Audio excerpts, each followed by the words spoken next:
Research में 8 steps होते हैं मेनली।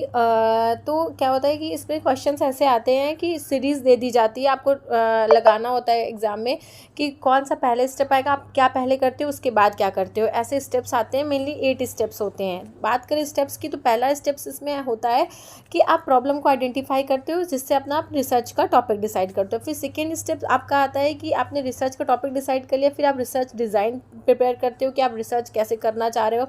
फिर आपका इसमें तीसरा स्टेप आता है कि आपने रिसर्च डिज़ाइन कर लिया, फिर आप उसको डाटा को जो डाटा कलेक्ट इंस्ट्रूमेंट बनाते हो। फिर चौथा आता है कि आप सैम्पलिंग डिसाइड करते हो कि आप कैसे सैम्पलिंग करना चाह रहे हो। फिर पांचवा स्टेप आता है, आपने सैम्पलिंग डिसाइड कर ली, उसके बाद आप रिसर्च प्रपोजल देते हो। फिर रिसर्च प्रपोजल के बाद आप एक्शन में आते हो, मतलब आप डाटा कलेक्ट करने जाते हो। फिर डाटा जब कलेक्ट कर लेते हो, फिर उसके बाद डाटा को एनालाइज करते हो।